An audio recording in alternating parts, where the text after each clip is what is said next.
Alors, bienvenue à cette séance de prière hebdomadaire de ce jeudi.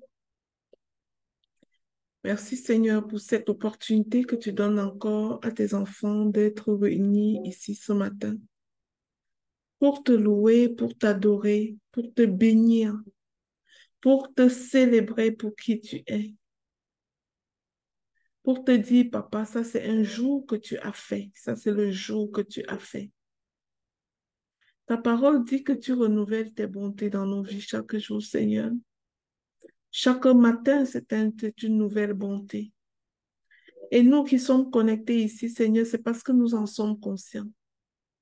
Nous sommes un groupe d'une multitude de personnes, mais nous sommes presque les mêmes qui nous connectons ici chaque semaine, semaine après semaine.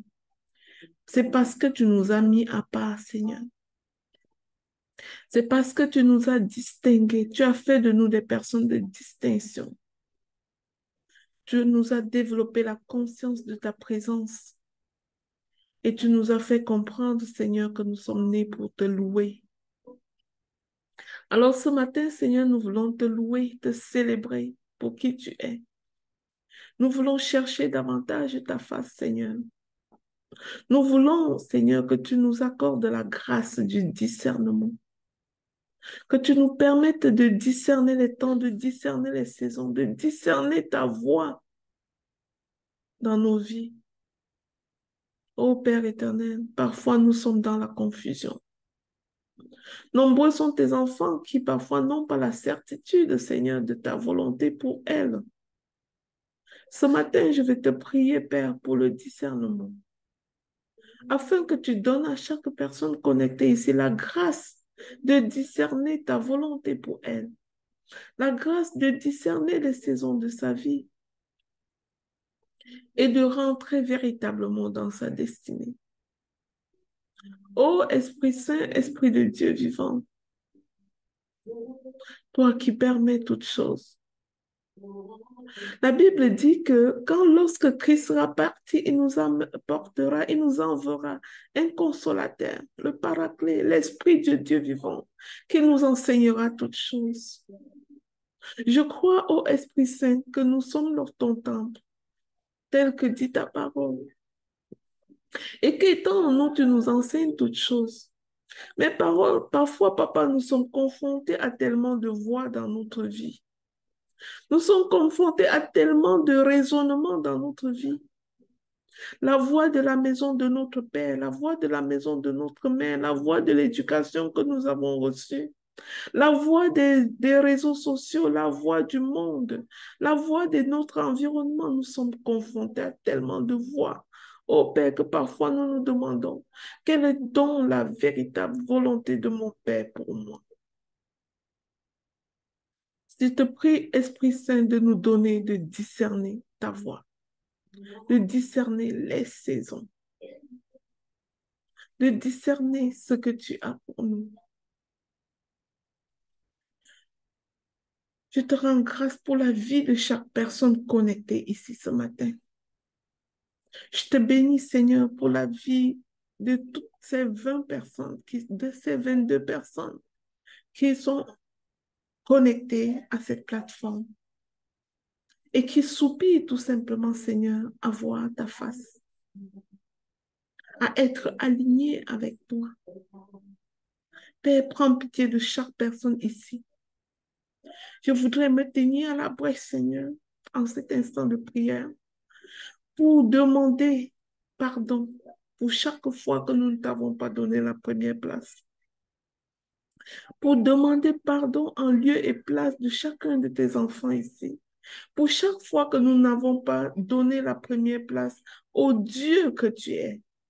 Tu nous rappelles dans ta parole, je suis l'Éternel, je suis ton Dieu. Nous croyons que tu es notre Dieu. Mais papa, à cause que nous sommes dans ce monde, mais tu nous dis que nous ne sommes pas de ce monde.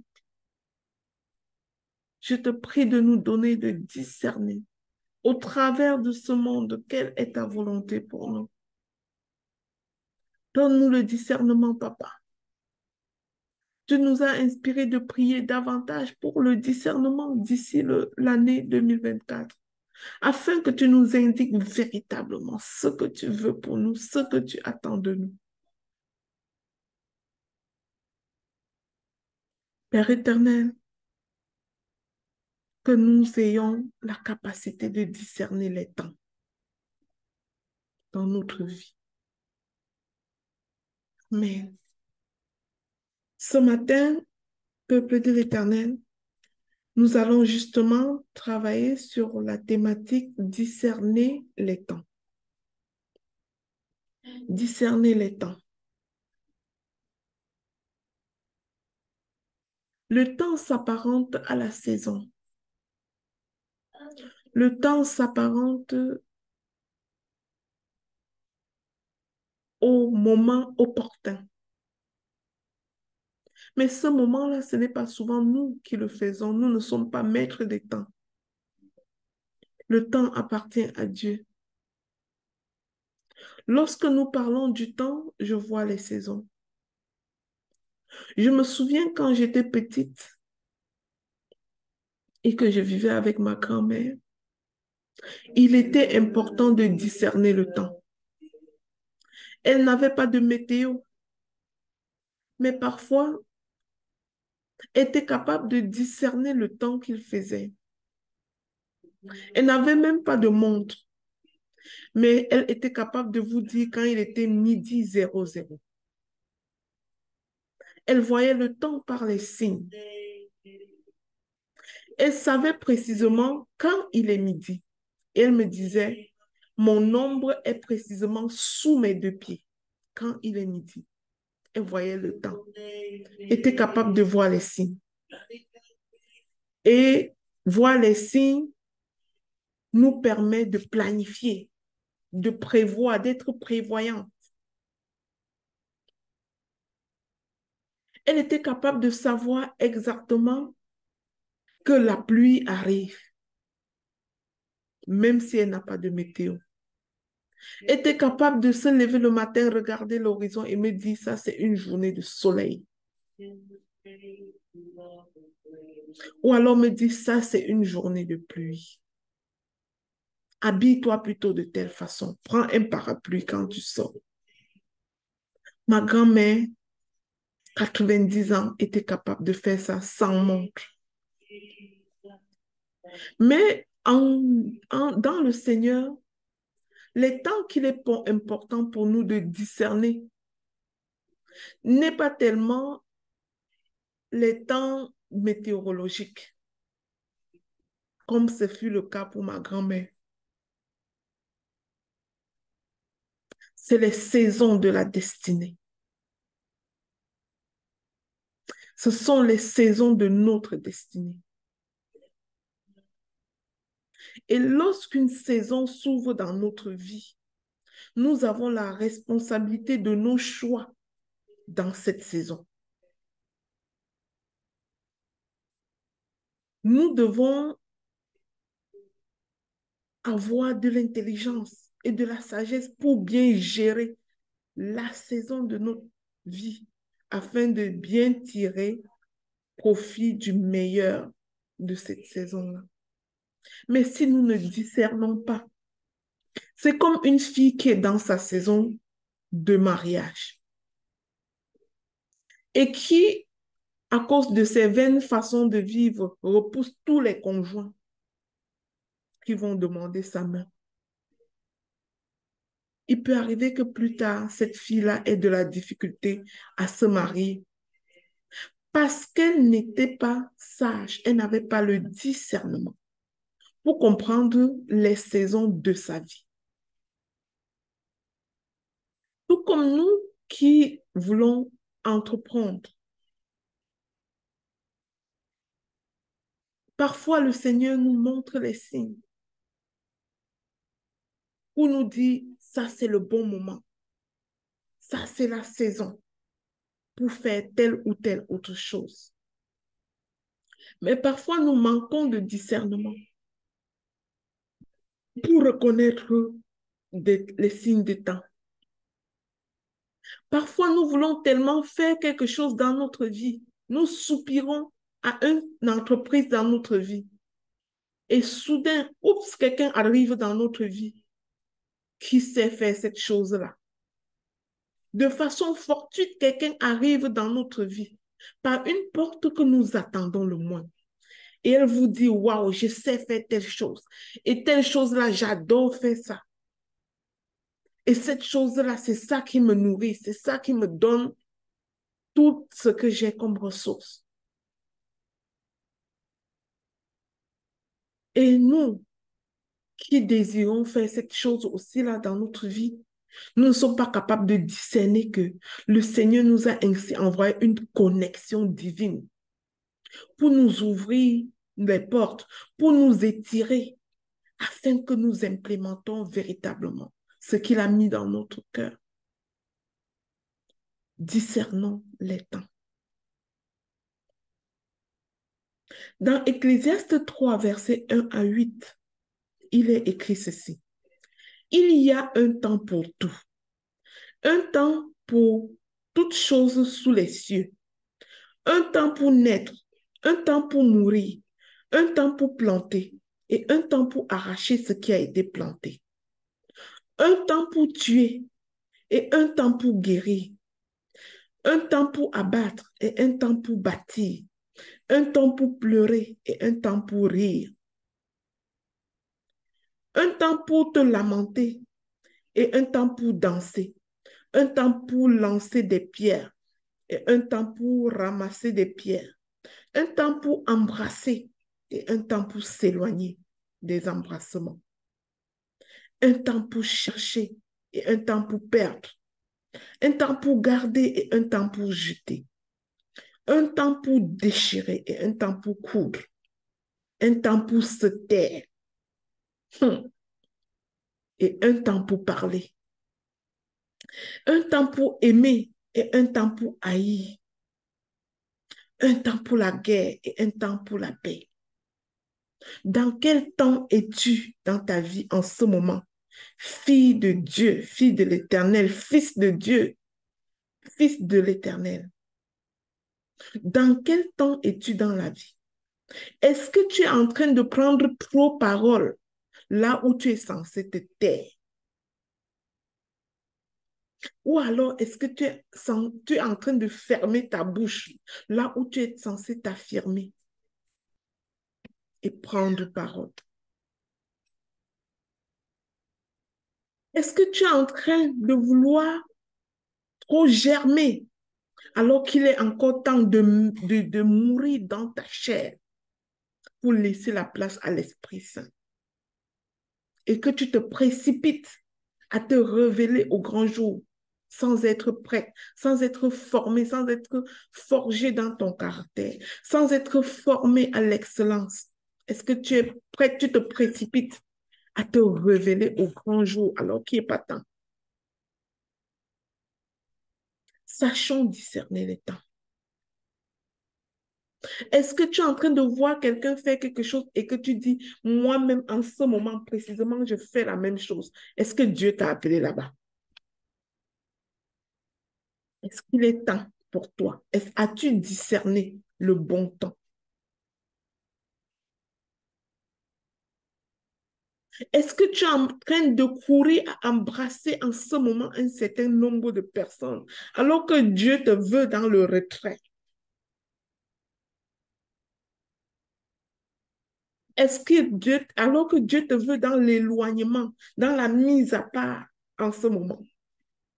Ou alors continues-tu de rester à part alors que Dieu t'attend, attend la révélation de la personne qu'il a formée en toi? Alors que le peuple attend la révélation de toi en tant que fils, fille de Dieu, est-ce que tu es en train de rester toujours en retrait? Sachons discerner les temps.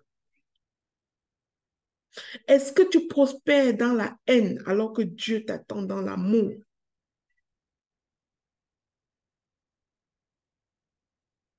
Est-ce que ce projet de ta vie que tu veux lancer, tu ne fais que prospérer dans la procrastination alors que Dieu attend ta révélation au monde? Est-ce que tu n'arrives pas à saisir que dans ce moment, il y a autour de toi des personnes qui sont véritablement connectées à toi, pas au hasard, pour que ça t'étire et t'élève à un autre niveau. Mais tu continues à rester dans tes vaines manières de vivre. Sachons discerner le temps. Il est important pour chaque enfant de Dieu d'avoir la sagesse pour discerner les temps dans lesquels nous sommes. Car la vie des hommes est influencée par les temps et les saisons. En Occident, nous sommes vraiment, en Amérique du Nord, nous savons de quoi il est question. On est beaucoup plus conscient des saisons. Je veux dire de la météorologie. Parce que les temps changent beaucoup. Et dans chaque saison, on a une certaine manière de se conduire. Mais ça, il s'agit de la météo. Aucune personne n'entre en hiver sans se soucier si elle a son manteau. Aucune personne ne va en été en apportant le même manteau qu'elle a porté en hiver. Elle va être brûlée. Sachons discerner le temps. Mais ça, il s'agit des temps de la météorologie. En Afrique, comme je vous ai expliqué pour ma grand-mère, elle savait discerner le temps de la semaille. Quel est le bon jour pour mettre la graine au sol? Elle savait discerner quand il est midi sans avoir une montre à la main. Elle me disait, mon ombre à midi, lorsque je me tiens au soleil, mon ombre est véritablement sous mes pieds, ma tête est sous mes pieds. Et ma grand-mère pouvait savoir qu'il est midi top pile. Mais nous sommes appelés comme enfants de Dieu à aller en profondeur et discerner les saisons de notre destinée. Pour un enfant de Dieu, savoir qu'un temps est ouvert, qu'une saison est ouverte n'est pas suffisant. Car Dieu a son agenda. Il s'attend à ce que nous ayons également le discernement pour comprendre quelle est sa volonté pour nous dans la saison où nous nous trouvons. Ainsi, si notre connaissance des temps et des saisons est semblable à celle des pharisiens, des sadduciens, c'est-à-dire limitée aux choses naturelles, si c'est semblable à celle de ma grand-mère, ne partons pas voir les pharisiens. Si notre discernement du temps se résume à celui de ma grand-mère, c'est que nous n'avons pas encore compris. C'est qu'il faut que nous poussons encore en profondeur pour chercher la face de Dieu, chercher véritablement sa volonté pour nous. Sa volonté n'est pas seulement que nous sémons du maïs, mais c'est peut-être que nous sémons de l'amour dans la vie des personnes qui nous entourent. Sa volonté n'est pas seulement qu'il a plu, il faut que nous mettons les graines de maïs au sol. Peut-être qu'il veut que nous mettons des graines d'amour dans la vie des autres aussi. Peut-être qu'il veut que nous ouvrons les portes à cette entreprise que ça tarde depuis longtemps d'ouvrir. Peut-être que c'est le temps de faire la paix avec ces personnes que nous gardons prisonniers dans nos cœurs.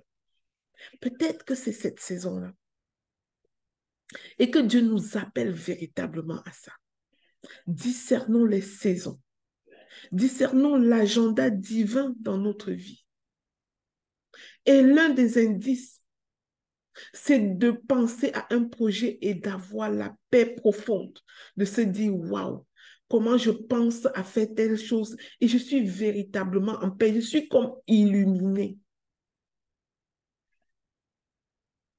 Un autre indice, c'est d'être connecté soudain à une personne qui fait exactement ce que tu désires faire. Le Seigneur est en train de te donner la validation. Je dis le Seigneur est en train de te donner la validation. Je dis le Seigneur est en train de te donner la confirmation qu'il est temps. Et ces personnes qui t'envoient et qui t'ont dévancé dans ce que tu veux faire, ça s'appelle des aides de destinée. Des connexions divines. Des personnes qui sont là pour te canaliser afin que tu entres véritablement dans ta destinée. Ces personnes-là arrivent dans ta vie à une certaine saison. Des personnes qu'avant tu ne les connaissais pas, mais que soudain tu es tellement connecté à ces personnes que tu te demandes, mais pourquoi je marche partout, je la vois? Pourquoi je vais chercher les vidéos, c'est elle que j'écoute? Pourquoi je vois ces publications plus souvent maintenant? Mais la voix du Seigneur ne doit pas être voilée par la voix, par les autres voix qui tournent autour de nous, qui pilulent autour de nous. Ça ne va pas être voilé par ça. Arrêtons d'être charnels et montons dans la dimension spirituelle pour voir les choses comme Dieu les voit. Et nous verrons la gloire de Dieu. Car il a un plan pour nos vies et ce plan s'accomplira certainement. Mais nous, sachons que nous avons la capacité de retarder le plan de Dieu si nous continuons à résister. Si nous continuons à résister, nous pouvons retarder le plan de Dieu. Mais c'est un plan qui s'accomplira certainement, ça, parce que sa parole est oui et amen, vérité. Mais est-ce que tu discernes assez les temps pour te préparer à la manifestation de ce plan de Dieu dans ta vie? Nous comprenons l'importance du discernement des temps. En Jérémie 8, verset 7, la parole de Dieu dit, même la cigogne connaît dans les cieux sa saison. La tourterelle, l'hirondelle et la grue observent le temps et leur arrivée. Mais mon peuple ne connaît pas la loi de l'Éternel. Regardez donc ce que le Seigneur dit de nous. C'est-à-dire, même les fourmis connaissent le temps. Regardez, si vous êtes au Canada comme moi, regardez que même les écureuils connaissent le temps. Quand nous sommes en automne comme ça, c'est-à-dire la veille de l'hiver, nous allons voir comment les écureuils sont dehors en train de se précipiter, à prévoir, à faire des prévisions pour la saison d'hiver. Parce qu'en hiver, la neige a tout couvert et ils n'ont accès pas à grand-chose. Ils n'ont quasiment accès à rien. Alors, ils prévoient la saison.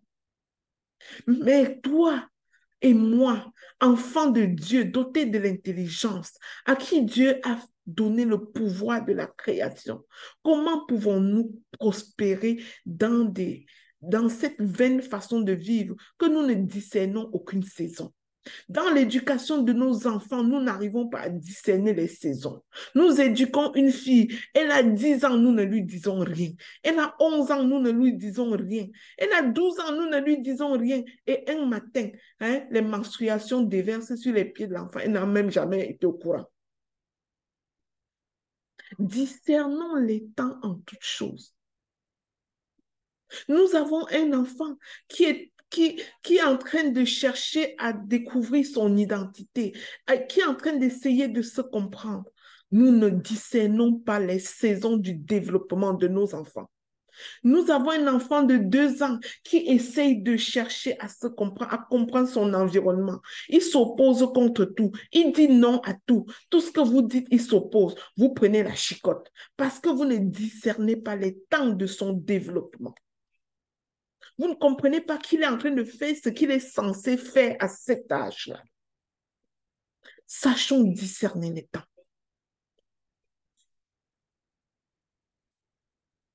Quand vient la saison d'épargner, nous mangeons notre grain, nous mangeons tout ce que nous recevons comme provision, comme argent, nous dépensons tout. Notre degré de ressources augmente et nous augmentons à la même échelle notre rythme de vie.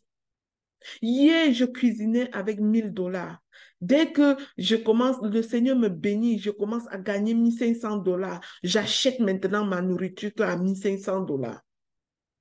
Je ne discerne pas que, alors que le Seigneur me bénit, il veut que je prévoie la sémence pour les saisons futures. Il veut que je remplisse les greniers pour prévoir le temps. Le temps. Il veut que je sème pour multiplier demain.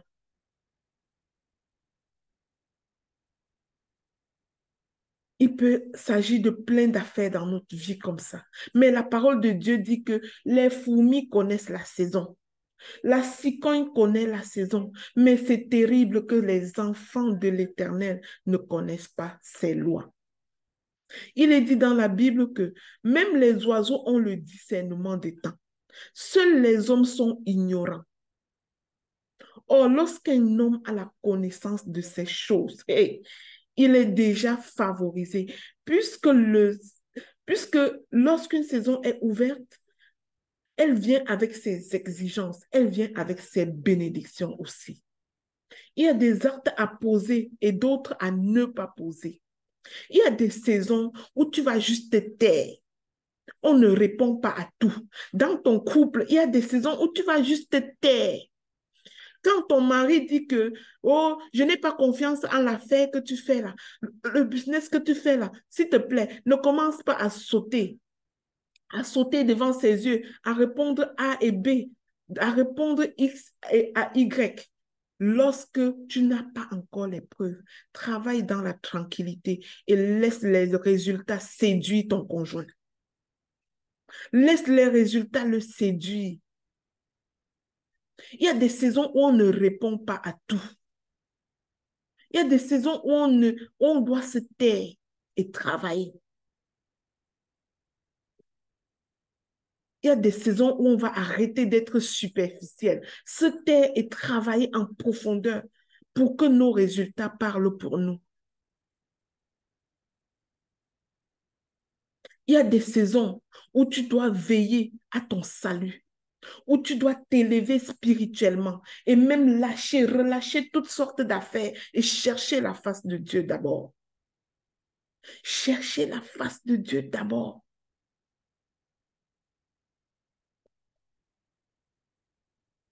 Donc, nous comprenons qu'à chaque temps, il y a des actes à poser et d'autres à ne pas poser. Ce qui importe par conséquent à Dieu, c'est que son peuple arrive à une prise de conscience de telle sorte qu'ils ne ratent plus les temps de leur euh, destinée, qu'ils ne ratent plus les temps de leur saison, de leur vie. Par ailleurs, la Bible dit qu'il est comme un arbre, que, que la personne qui discerne le temps est comme un arbre planté près d'un courant d'eau qui donne son fruit en sa saison. C'est dit au Somme 1, verset 3.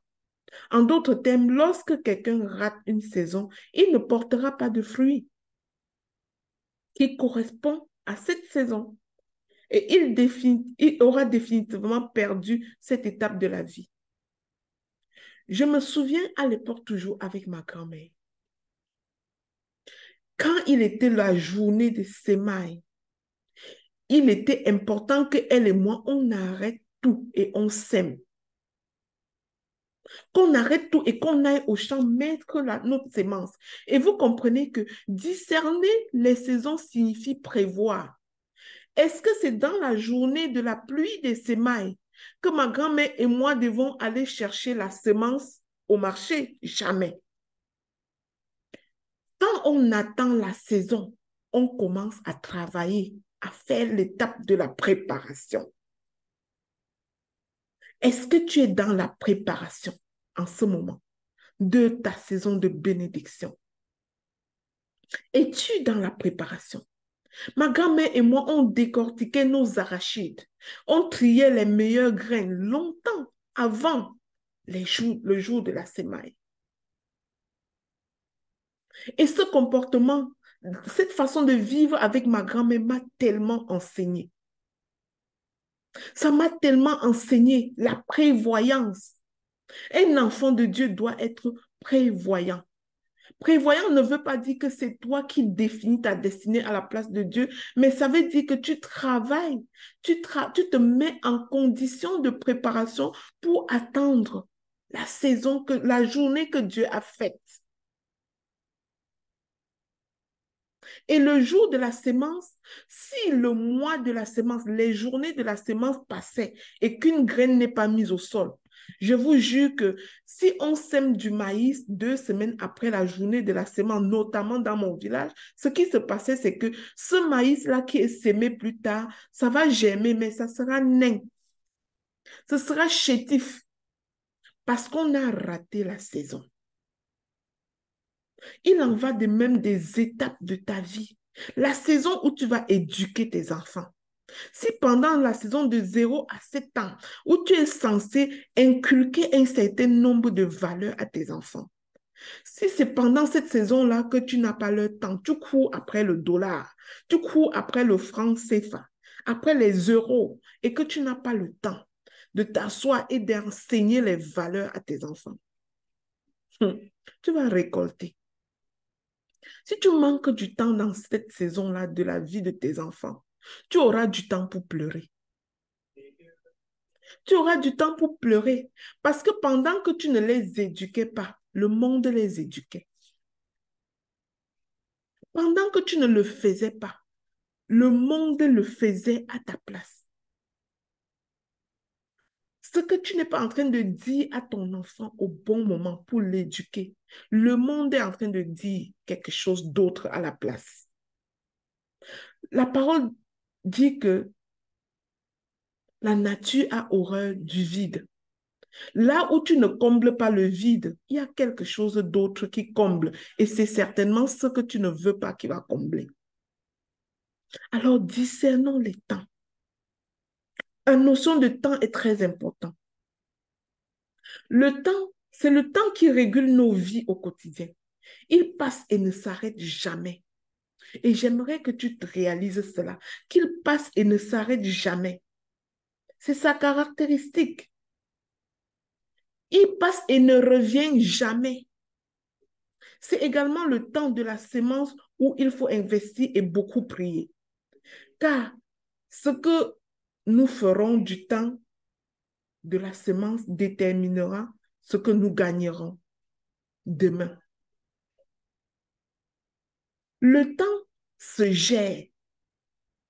C'est le temps où il faut être sage et faire des sélections à tous les niveaux de notre vie.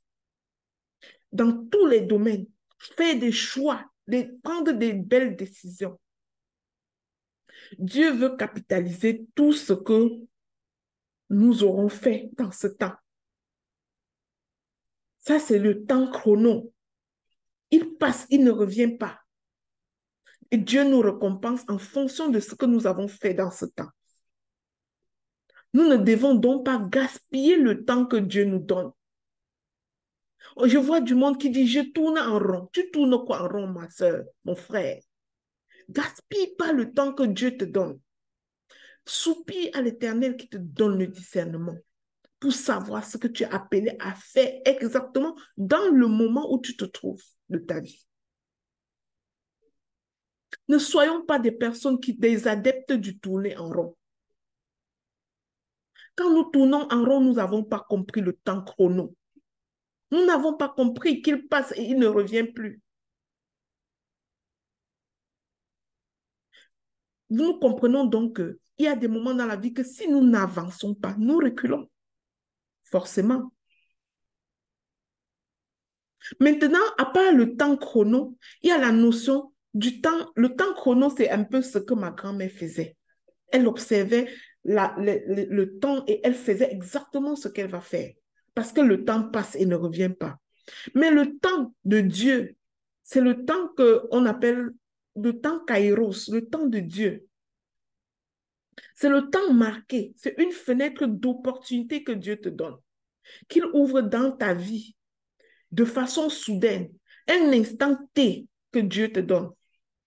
C'est également le temps de la visitation de Dieu, où Dieu décide dans sa grâce, dans sa gloire, de façon souveraine, de descendre dans la vie d'une personne pour un moment. Je dis que c'est ta saison et que Dieu descend dans ta vie et te donne le discernement pour voir exactement où il veut te positionner. Je proclame que Dieu ouvre ton discernement. Cet homme que Dieu saisit souverainement, commence à avoir une certaine sensibilité aiguë pour manager de telle sorte à ce que la visitation enfante tout ce que Dieu lui a destiné. Je proclame que la visitation de Dieu dans ta vie enfante tout ce qu'il a destiné. Le temps de Dieu, c'est un peu comme le temps de l'enfantement chez la femme. Une femme qui va accoucher, à un moment donné, elle commence juste à faire la valise. Elle commence juste à apprêter les habits de l'enfant. Parce que le temps de Dieu s'annonce. Une femme qui est enceinte ne sait pas précisément le jour et l'heure qu'elle va mettre au monde son enfant. Mais on n'a pas encore vu une femme qui n'a pas discerné le temps de son accouchement jusqu'à ce qu'elle n'a pas acheté aucune layette, jusqu'à ce qu'elle n'a pas fait la valise de son bébé, les premiers vêtements. Une femme comme ça c'est... Non, je ne pense pas. Même le cochon, même l'animal qui va mettre bas, commence à se déranger, à arranger sa litière quand le moment arrive. Une poule qui va pondre les œufs. Et je le dis, je l'observais quand j'étais enfant chez ma grand-mère. Je levais des poules. Pour savoir que ma poule va pondre, je commençais à voir comment elle commence à chercher, à fouiller tous les recoins de la maison, aller essayer telle place, se coucher sur telle place, essayer, voir si c'est confortable, aller tirer des choses, venir mettre. La poule prépare sa couche. Comment ça se peut que toi et moi, nous n'ayons pas cette lucidité dans les temps de notre vie? L'oiseau prépare sa niche.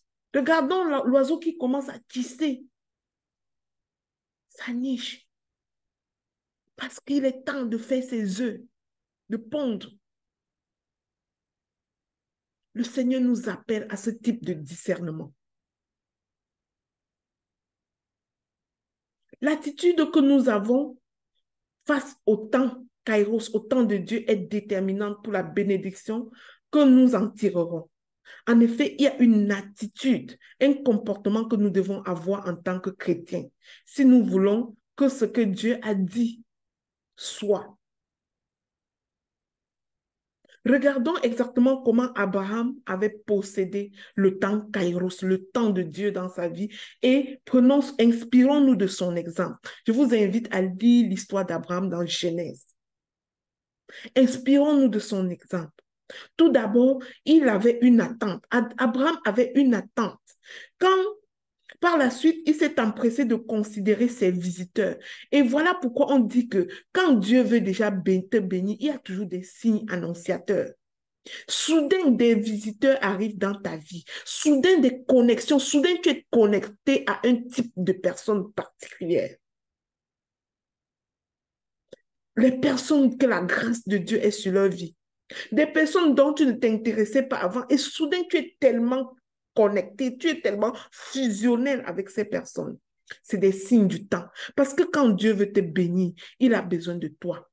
Et quand il veut te bénir, il envoie ses oins pour te bénir. Il envoie ses oins dans ta vie pour te parler, pour te sensibiliser, pour ouvrir tes yeux. Mais tu dois discerner. Voilà pourquoi, quand Abraham était en attente, il a considéré les visiteurs qui étaient dans sa vie. Parce que quand tu es dans le temps Kairos, rien par hasard ne se passe dans ta vie. Tout ce qui se passe dans ta vie est prophétie. Une personne qui te parle en chemin est prophétie. Une personne qui... En tout cas, il faut discerner. Et toutes ces prophéties-là, pour les prendre comme prophéties, il faut aller les filtrer avec la parole de Dieu. Il ne faut pas que quelqu'un te voit en route, il te dit que va déterrer le crâne dans ton village et tu dis que j'ai dit que toute personne te parle la prophétie. Avant d'aller déterrer les crânes, comme la personne a dit, va lire ta Bible et vérifie si c'est ce que Dieu te dit, parce qu'il faut toujours comparer pour discerner que c'est véritablement la volonté de Dieu. Et la parole de Dieu est ton filtre pour savoir si ce qu'on t'a dit est véritablement de Dieu. Alors Abraham a considéré ses visiteurs et les a célébrés, les a honorés. Mais parfois, nous avons des gens qui arrivent dans notre vie, qui sont une bénédiction pour nous, mais nous ne les considérons pas. Nous ne les honorons pas. Même s'ils passent leur temps à nous à nous outiller, à nous étirer. Nous ne les traitons pas pour qui ils sont. L'honneur, nous ne leur accordons pas l'honneur qui leur revient au nom de Dieu. Pas l'honneur pour les amener à quelque chose, mais l'honneur pour attirer vos propres bénédictions, parce que la parole dit que l'onction coule en descendant. Alors, lorsque Dieu nous met un manteau sur notre tête, sachons honorer ce manteau. Sachons, comme Abraham, célébrer ces visiteurs soudains qui arrivent dans notre vie. Abraham a sémé dans leur vie. Il a sémé dans la grâce qu'il y avait sur la vie de ses visiteurs.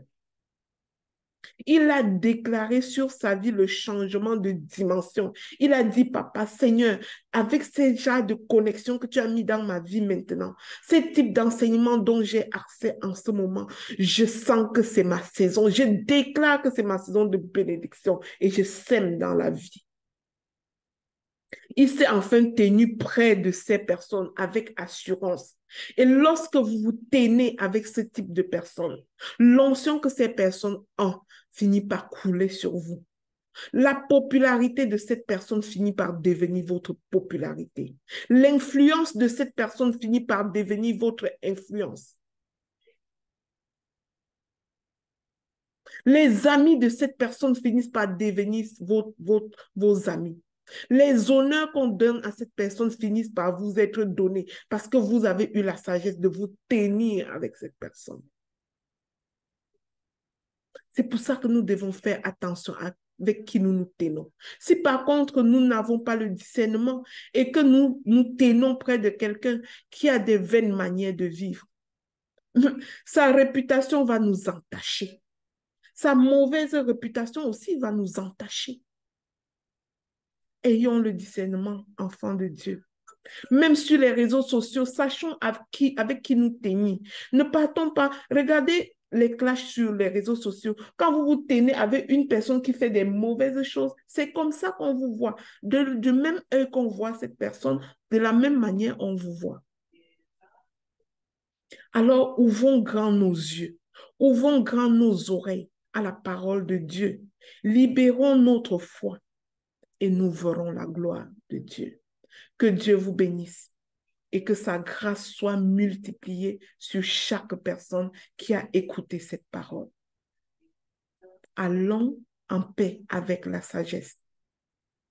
Amen, amen, amen. Merci Seigneur.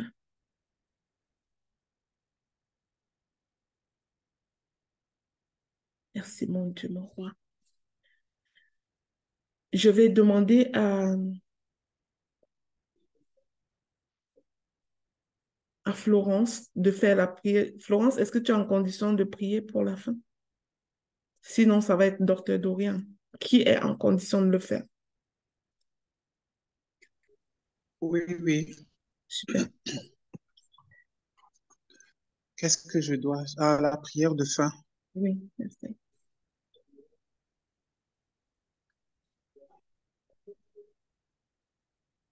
Saint-Esprit de Dieu, Esprit de Jésus-Christ,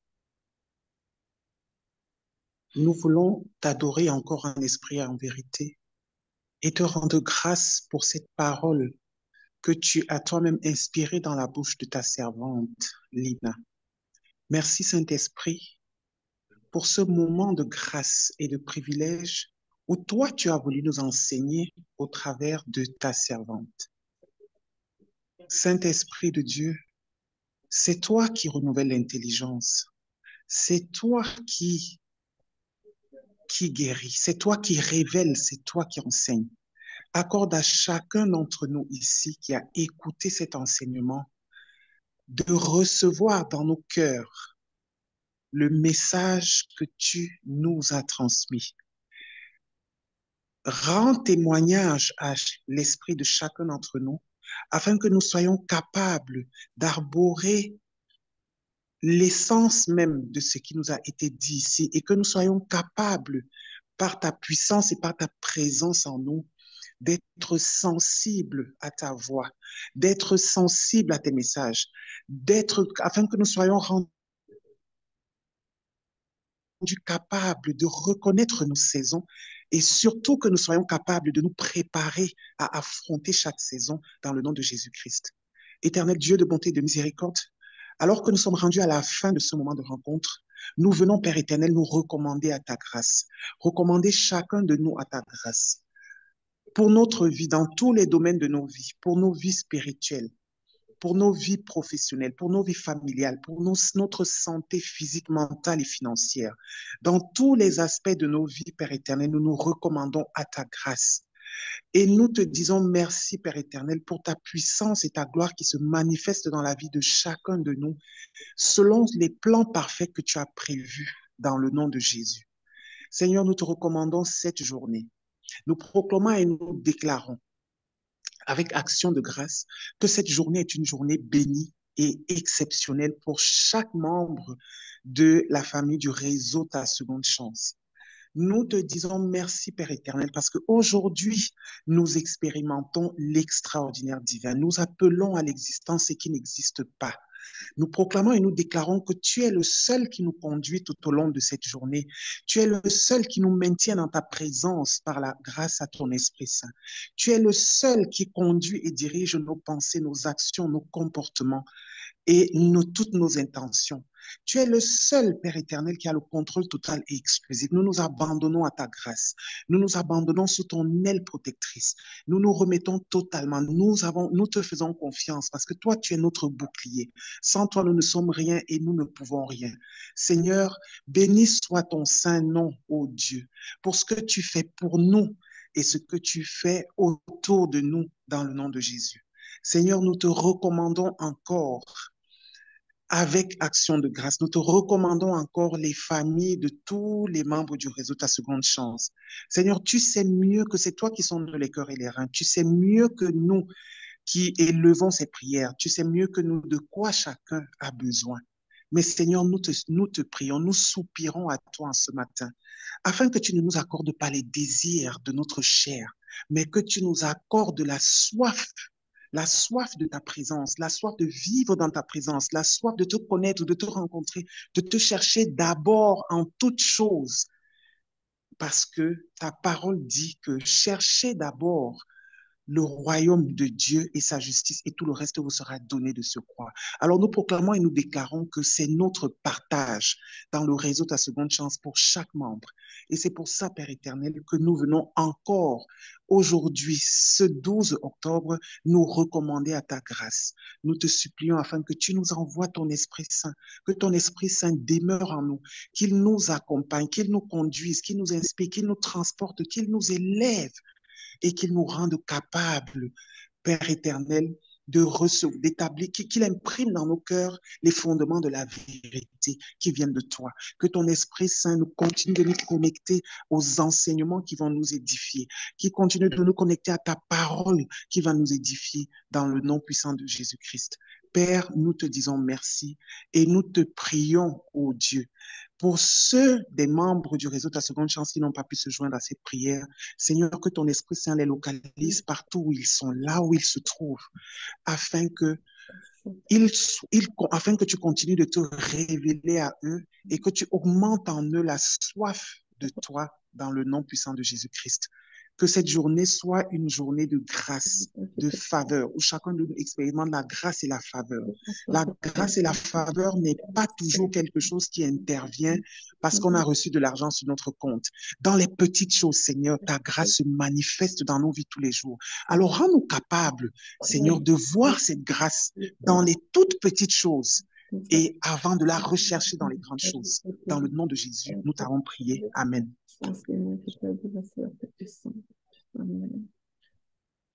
Alors, merci Père éternel, merci mon Dieu, mon roi. Le micro est maintenant ouvert à qui veut parler, qui d'autre veut prendre la parole avant qu'on donne des nouvelles du réseau. Mais en attendant, Epiphanie, tu peux déjà donner les nouvelles en attendant s'il y a quelqu'un qui lève la main. Tu peux donner des nouvelles par rapport à l'intercession, puis Dr. Dorian aussi va parler du réseau. Allô, bonjour Nina. Oui. Bonjour tout le monde. Je me permets de prendre la place au nom de Epiphanie. Elle ne s'est pas couchée tôt, Ah, OK. donc elle m'a juste chargé d'informer qu'il y aura l'intercession ce vendredi, comme le programme habituel le fait, et puis rappeler à tout un chacun que c'est ce vendredi qu'on aura notre séance d'intercession. Donc, dans les détails, vous avez déjà toutes les informations euh, dans les liens habituels. Donc, c'est l'information principale que j'ai pour elle. Sinon, tout va bien. Elle a juste un peu travaillé tard. Et puis, voilà, elle n'était pas disponible pour la séance d'aujourd'hui. Merci. D'accord. Merci beaucoup, Papa Clotaire. Merci infiniment. Dr. Dorian, es-tu là? Oui, maman Lina, bonjour. Donnez-moi. Bonjour à tous. Je vais bénir le Seigneur pour ta vie. Sois béni pour cet enseignement. C'est plus qu'une exhortation, c'est tout un enseignement. Et nous te remercions d'être ce vase par lequel le Seigneur passe pour nous bénir. Alors, ce matin, je vais donner des informations sur le réseau. Je sais que beaucoup de personnes se connectent ici pour la première fois. On se pose dans nos des questions, serviteurs audacieux du Christ. Les autres se donnent chance, on ne comprend pas peut-être beaucoup. Donc, nous sommes ici déjà au nom du réseau Ta Seconde Chance. Beaucoup de personnes me posent souvent cette question, qu'est-ce que le réseau Ta Seconde Chance? Ça fait dans quoi? Un peu comme on parle ici au Cameroun. Donc, si on vous demande de résumer le réseau Ta Seconde Chance en un seul mot, vous dites orphelin. Vous dites orphelin, tout simplement. Voilà comment on peut résumer en un seul mot le réseau Ta Seconde Chance. C'est un réseau qui a pour but prioritaire vraiment de s'occuper de, des personnes vulnérables, mais prioritairement des orphelins sur une base vraiment régulière, pas une fois l'année, quand on est content ou bien quand c'est la fin d'année, on veut, voilà, on va aller prendre les photos pendant qu'on dépose un sac de riz. Non, vraiment sur une base régulière, chaque mois, chaque mois. Et c'est ce que le réseau fait à présent, actuellement, avec au moins 3 orphelinats au Cameroun. Au Cameroun, on prévoit d'aller en Côte d'Ivoire d'ici la fin d'année dans 3 autres orphelinats pour poser des actions fortes. Donc, la vision du réseau, c'est vraiment de s'occuper de ces enfants-là sur au moins 10 pays en Afrique. Sur au moins 10 pays en Afrique. À côté des orphelins, il y a des enfants dont les parents souffrent de maladies mentales. Euh, à ceux qui connaissent l'histoire de Maman Lina, par rapport à ce moment voilà, qui a eu à souffrir de la maladie mentale et de la réalité qu'elle a eue en tant que jeune enfant de 9 ans, de se retrouver à 9 ans comme une orpheline qui devait s'occuper de ses frères et de ses sœurs. Donc, au final, elle se rendait compte que elle réalisait que, en fait, quand ton parent souffre de maladie mentale, tu n'es pas trop différent d'un orphelin parce que de toutes les façons, elle ne peut pas vraiment faire beaucoup de choses pour toi. Donc, il y a aussi des femmes vulnérables qui ont perdu du pouvoir sur leur vie et à cet effet, le réseau à ce jour a pris comme ça en charge plusieurs femmes comme ça, de leur donner un travail, de leur donner voilà, une source de revenus, surtout dans ces orphelinats-là, pour les aider à avoir une activité qui puisse leur permettre de recommencer à vivre, de prendre vraiment du pouvoir sur leur vie, de commencer à espérer un avenir meilleur. Mais ce que je voudrais dire ici en tant qu'assistante sociale du réseau, c'est que une seule main ne peut pas attacher un paquet. Donc, pour accomplir cette grande vision, nous avons besoin de tout le monde. on n'est pas là, ce n'est pas, ce que je suis en train de dire, ce n'est pas supplier.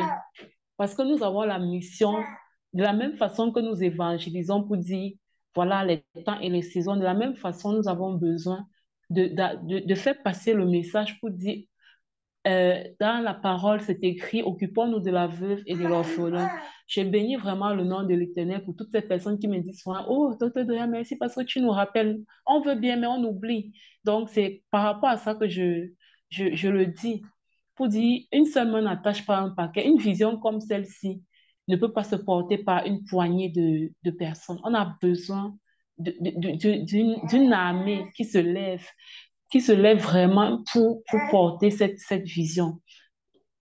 Et je vous invite donc pour les personnes qui se connectent pour la première fois, qui ne sont pas encore membres actifs du réseau, vous êtes peut-être dans les serviteurs audacieux, mais vous n'êtes pas membre actif du réseau, je vous invite à vous inscrire, en tant que membre actif du réseau. C'est le point de départ. Et comme maman Lina dit souvent, personne ne va jamais venir vous comme attacher la main au cou pour dire donne l'argent, donne, non, non, non, c'est quelque chose qu'on fait avec le cœur. Et de même, on intègre aussi le réseau, pas parce qu'on est intéressé par autre chose, on poursuit ses intérêts personnels, mais parce qu'on a avant tout vraiment dans son cœur cet amour sincère, inconditionnel pour l'orphelin en fait. Bien sûr, il y a ces avantages-là, comme vous avez vu la façon, les témoignages par rapport à la formation leadership, comment ça a transformé des vies, comment les témoignages qui ont découlé, ça, ce sont des avantages, mais vraiment que nous ayons premièrement à cœur cet amour inconditionnel pour les orphelins, nous ayons à cœur de faire quelque chose pour des personnes qui ne vont jamais nous les rembourser. Parce que la véritable récompense vient de Dieu. Et quand il ne récompense pas en détail, il récompense en gros. Donc, nous invitons, c'est 30 dollars canadiens, c'est 15 000 francs CFA, l'adhésion annuelle. Donc, vous pouvez me contacter, vous pouvez contacter Maman Lina, Maman Florence. Bref, vous pouvez contacter l'une d'entre nous pour réserver, pour payer votre adhésion annuelle.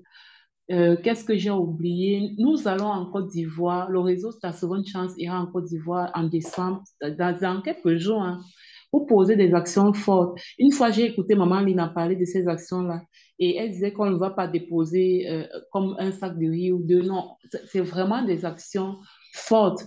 C'est-à-dire des actions qui restent quand même, qui laissent quand même une trace importante dans la vie des enfants c'est une bonne période. C'est une bonne période quand même. Donc, pour ça, nous avons besoin aussi des partenaires. Donc, si vous sentez dans votre cœur que vous voulez, il y a quelqu'un qui m'a posé la question. C'est pour ça que je parle de ça. Elle m'a posé la question de savoir si on peut être partenaire, voilà, de ces œuvres-là en Côte d'Ivoire en décembre. J'ai dit bien sûr. Et j'en avais parlé une fois. Où pouvez-vous prononcer comme partenaire pour soutenir cet événement parce que quand on va en Côte d'Ivoire, c'est l'argent. Quand on parle des actions fortes qui vont quand même faire la différence dans la vie de ces enfants-là sur une longue période, vous comprenez que voilà, c'est avec des moyens qu'il faut le faire. Donc, vous pouvez vous proposer comme partenaire à cet événement-là et apporter votre pierre à l'édifice pour que vraiment les choses puissent bien se passer. Une chose est sûre, la parole de l'Éternel est vraie. Et elle, lui, amen, l'arroseur sera toujours arrosé.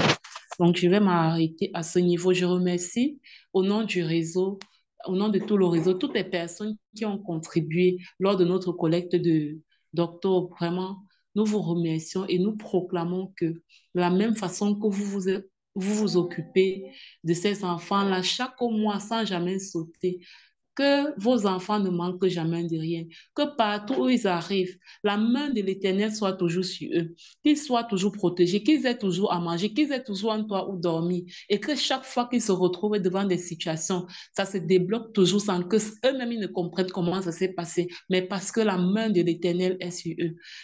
Nous le proclamons comme ça au nom puissant de Jésus. Amen. Bonne journée à tous. Merci, sois béni, docteur Dorian. Une dernière chose que je voulais dire à titre d'information aussi ici, c'est que nous observons les principes divins. Et nous qui sommes en contexte d'immigration que Dieu nous a établis dans des pays étrangers, nous savons les principes divins qui diligentent la possession des territoires pour manger les meilleurs fruits d'un pays. Ça ne se mange pas pour rien, il faut faire un certain nombre de choses. Alors, quand j'invite les personnes qui sont en contexte étranger d'avoir une attention à ce genre de choses. Le réseau Ta Seconde Chance a organisé donc à cet effet, à l'occasion de la fête Thanksgiving, donc Action de grâce, une activité à mener, une action sociale à mener auprès des sans-abri. Nous savons qu'en contexte d'immigration à l'étranger, au Canada, notamment en Amérique du Nord, en Europe, je pense, les véritables orphelins de la société, ce sont les sans-abri. Ce ne sont même pas ceux qui n'ont pas leur père et leur mère, mais c'est véritablement les sans-abri. Donc, nous devons agir sur les sans-abri. Nous allons porter nos dons dans un organisme de soupe populaire où on les donne un plat chaud. Un sans-abri, c'est quelqu'un qui n'a ni maison, ni argent, ni travail, qui dort dans la rue. Et même l'habit n'a pas. Donc, ici, dans une ville non loin de là où je réside, il y a une organisation qui prépare à manger pour eux un repas chaud par jour pour ces personnes-là. Et ces sans-abri-là doivent donner 2 dollars pour mériter un plat de nourriture. C'est-à-dire, contrairement au restaurant où on va aller manger à 25 dollars, ils vont aller là-bas manger à 2 dollars.